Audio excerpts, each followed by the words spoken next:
تو میں ہر نماز کے ساتھ وضو کے ساتھ جو ہے جو وضو کرنا ہے اس میں مسواک کرنے کا حکم فرماتا۔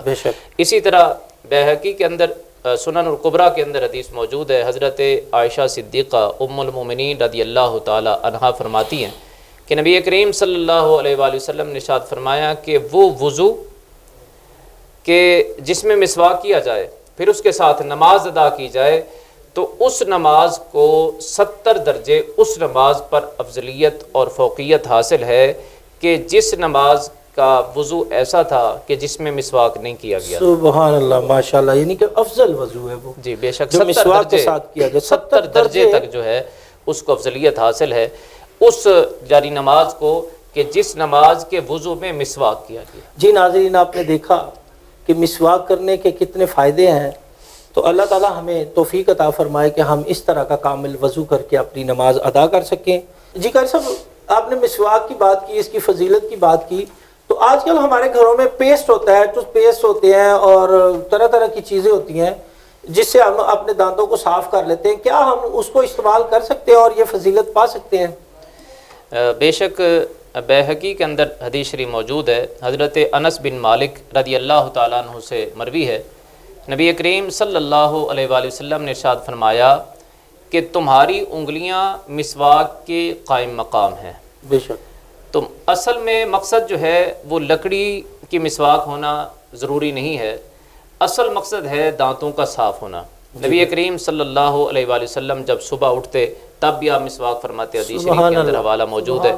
حضرت عائشہ صدیقہ رضی اللہ تعالی عنہا سے جب پوچھا گیا کہ ام المومنین، آقا جب گھر تشریف لاتے ہیں تو سب سے پہلا کام آپ نے فرمایا کہ حضور سب سے پہلے مسواک فرماتے تھے۔ سبحان اللہ۔ تو آقا علیہ السلام نے چونکہ مسواک کی بڑی فضیلت بتائی ہے، اس میں انگلیوں کو قائم مقام قرار دینا اس طرف اشارہ ہے کہ دانت صاف کرنے ہیں وہ آپ ٹوتھ پیسٹ استعمال کریں، ٹوتھ برش استعمال کریں، آپ انگلیاں استعمال کریں، آپ کیکر کی لکڑی استعمال کریں، کسی اور درخت کی لکڑی کو استعمال کرتے ہیں، کھجور استعمال کرتے ہیں، تو مقصد ہے دانتوں کا صاف کرنا۔ اگر ٹوتھ برش کے ساتھ کوئی ٹوتھ پیسٹ استعمال کرے گا تو انشاءاللہ اسے بھی سنت کا ہی ثواب اور اجر عطا کیا جائے گا۔ جی ناظرین، قاری صاحب نے جس طرح فرمایا کہ صفائی درکار ہے یہاں پہ، تو جس طرح بھی دانتوں کو صاف کیا جائے، صاف ہونے چاہیے، یہ ہمیں سنت کا ہی درجہ ملے گا اس سے۔ قاری صاحب، آج کل جدت کا زمانہ ہے، سائنس کا زمانہ ہے، کبھی کسی کا دانت ٹوٹ جائے تو اپنا دانت لگوا لیتے ہیں۔ اب وضو میں اس دانت کے بارے میں کیا حکم ہے کہ اگر وہ نقلی لگا ہوا ہے یا آرٹیفیشل لگا ہوا ہے تو اس میں ہمیں کیا حکم ہے؟ جس میں دانت جو ہے وہ دو طریقے سے لگتے ہیں۔ ایک دانت وہ ہیں کہ جو فکس لگتے ہیں، جی، انہیں تار کے ساتھ کسی چیز کے ساتھ بالکل فکس کر دیا جاتا ہے، تو ایسے دانت جو ہے صرف دانتوں تک پانی کا پہنچ جانا اور پہنچانا ہی کافی ہے، نیچے جلد تک پہنچانا لازمی نہیں۔ اور اگر وہ دانت عارضی ہیں اور وہ اتر سکتے ہیں تو پھر ان کو اتار کے ان کے نیچے جو ہے جلد تک پانی پہنچانا لازمی ہے۔ اگر وہ فکس ہوں گے تو پھر ان کا اتارنا نہیں، صرف ظاہر پہ پانی کا پہنچا دینا کافی ہوگا۔ قاری صاحب، ہماری مائیں بہنیں جو گھروں میں ہیں وہ کیا کرتی ہیں کہ بڑے بڑے ناخن رکھ لیتی ہیں، اور کیا ان کے ناخنوں کی وجہ سے ان کے وضو میں کوئی ہڈل تو نہیں آتی، کوئی اس طرح کا معاملہ تو نہیں پیش ہوتا کہ ان کا وضو ہی نہیں ہوتا یا کامل نہیں ہوتا؟ جی، اگر ناخن بہت زیادہ بڑے ہوں اور چونکہ ناخن کے نیچے جو جلد ہے جہاں سے ناخن شروع ہوتا ہے، جی، اس جگہ پر کوئی گرد مٹی جو ہے کوئی چیز جو ہے اس میں آ جاتی ہے اور وہاں تک پانی نہیں پہنچتا تو پھر وضو نہیں ہوگا، چونکہ جو آزاد ہونے ہیں ہر عضو تک پانی پہنچانا اور پہنچنا لازمی ہے۔ تو اس لیے اگر اتنا بڑا ناخن ہے اور اس کے اندر جو ہے نیچے اس کے گرد مٹی وغیرہ جو ہے رکی ہے، یا آٹا یا کوئی چیز اس طرح کی خواتین کا جو کام ہے اس حوالے سے، اور پانی نہیں پہنچے گا تو وضو نہیں ہوگا، اگر پانی پہنچ جائے گا تو وضو ہو جائے گا۔ اس کا مطلب ہے کہ ان کو کاٹ لینا ہی بہتر ہے تاکہ ہماری عبادت میں کوئی خلل نہ آئے، ہماری طہارت میں کوئی خلل نہ آئے۔ تو قاری صاحب، ایک اور سوال، بڑا اہم سوال ہے یہ بھی ہماری ماؤں بہنوں سے ہی ریلیٹڈ ہے کہ انہوں نے نیل پالش لگائی ہوتی ہے یا ناخنوں پر مہندی لگائی ہوتی ہے، تو ان دونوں کے بارے میں کیا فرق ہے اور کس طرح اس کے احکام ہیں؟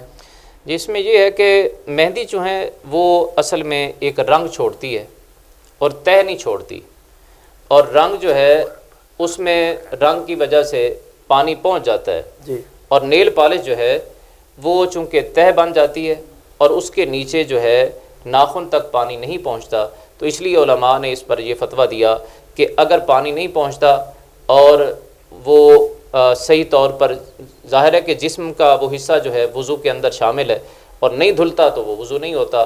ہاں ابھی کچھ عرصہ پہلے سننے میں آیا کہ اب کوئی نیل پالش اس انداز میں آئی ہے کہ جس کے اندر سے پانی سرایت کر جاتا ہے، اور اگر واقعی ایسا ہو تو اس کے ساتھ وضو ہو جائے گا۔ جی ہاں یہ ہے، ناظرین، ایک چھوٹی سی بات اس میں یہ ایک بھی شامل کر لیں کہ اس نیل پالش میں اگر پانی سرایت کرے گا تو وضو ہو جائے گا، لیکن یہ یاد رکھنا چاہیے نیل پالش وہ پہلے جو موجود تھی جس سے پانی نہیں گزرتا تھا وہ ہو یا یہ ہو، اگر ان کے اندر بذات خود کوئی چیز حرام شامل ہو تو پھر بھی وضو نہیں ہوگا۔ جی بے شک۔ جی ناظرین، آپ نے جانا کہ وضو کا طریقہ کار کیا ہے، کرنے کے کیا طریقے ہیں، اس کے فرض کیا ہیں، اور میں جاتے جاتے آخری بات کرنا چاہتا ہوں، پروگرام کا وقت ختم ہوا چاہتا ہے، وقت کے دامن میں وسعتیں بہت کم رہ گئی ہیں، تو آخری بات یہ کرنا چاہتا ہوں کہ ایک پانی کے کنارے ایک بزرگ بیٹھے ہوئے تھے، ایک بچھو وہاں پہ ڈوب رہا تھا، تو وہ ڈوبتے ہوئے بچھو کو بچاتے تو وہ بچھو ان کو ڈنگ کرتا اور ان سے ہاتھ سے چھوٹ جاتا، پھر پانی میں گر جاتا۔ یہ سلسلہ متعدد بار ہوتا رہا۔ کسی نے آ کے پوچھا، بابا جی آپ نے یہ جو آپ کو ڈنگ کرتا ہے آپ اس کو بار بار باہر نکالتے ہیں، تو بابا جی نے کیا خوبصورت جملہ فرمایا کہ یہ اپنی بری عادت نہیں چھوڑتا، میں اپنی اچھی عادت کیسے چھوڑ دوں۔ سبحان اللہ۔ تو صوفی کی بات ہوئی ہے، تو میں مجاہد بھائی سے اس پروگرام کے آخر میں صوفیانہ کلام سننا چاہوں گا، ہمیں دیجیے گا اجازت۔ اللہ ہم سب کا حامی و ناصر ہو۔ مجاہد بھائی۔ مٹی دیا باویا تو مٹی وچ جانا ہے، ایک دن موت آ کے کیڑا تینوں پانا ہے۔ مٹی دیا باویا تو مٹی وچ جانا ہے، ایک دن موت آ کے کیڑا تینوں پانا ہے۔ مٹی دیا باویا چلو چلی دا میلہ ہے، جگ چلو چلی دا میلہ، چلو چلی دا میلہ ہے، جگ چلو چلی دا میلہ۔ عملہ نہ کٹھا کوئی کر لے سامان تو، ایک دن چھٹ جانا بندے آ جہان تو، ایک دن چھٹ جانا بندے آ جہان تو۔ جیڑے دن تیرا دانا پانی مک جانا ہے، جیڑے دن تیرا دانا پانی مک جانا ہے۔ مٹی دیا باویا تو مٹی بچ جائے، مٹی دیا باویا۔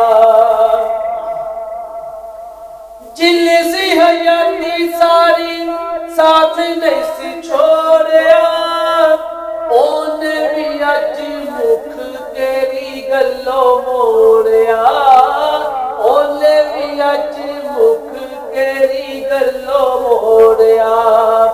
اپنے پرائے سارے کلے چھڈ جانا ہے، اپنے پرائے سارے کلے چھڈ جانا ہے۔ مٹی دیا باویا تو مٹی وچ جانا ہے، مٹی دیا باویا تو مٹی وچ جانا ہے۔ ایک دن موت آ کے کیڑا تینوں پانا ہے، مٹی دیا باویا۔ مجاہد نکمیا اوقات کی تیری ہے، ایک دن بننا تو خاک دی تیری ہے، ایک دن بننا تو خاک دی تیری ہے۔ جیڑے دن موت تیرا کنڈا کھڑکانا ہے، جیڑے دن موت تیرا کنڈا کھڑکانا ہے۔ مٹی دیا باویا تو مٹی وچ جانا ہے، مٹی دیا باویا تو ਮਿੱਟੀ ਵਿੱਚ ਜਾਣਾ ਏ ਇੱਕ ਦਿਨ ਮੌਤ ਆਕੇ ਤੇਰਾ ਤੈਨੂੰ ਪਾਣਾ ਏ ਮਿੱਟੀ ਦੇ ਆਵਾਵਿਆ ਚਲੋ ਚਲੀਦਾ ਮੇਲਾ ਏ ਜਗ ਚਲੋ ਚਲੀਦਾ ਮੇਲਾ ਚਲੋ ਚਲੀਦਾ ਮੇਲਾ ਏ ਜਗ ਚਲੋ ਚਲੀਦਾ ਮੇਲਾ ਚਲੋ ਚਲੀਦਾ ਮੇਲਾ ਏ ਜਗ ਚਲੋ ਚਲੀਦਾ ਮੇਲਾ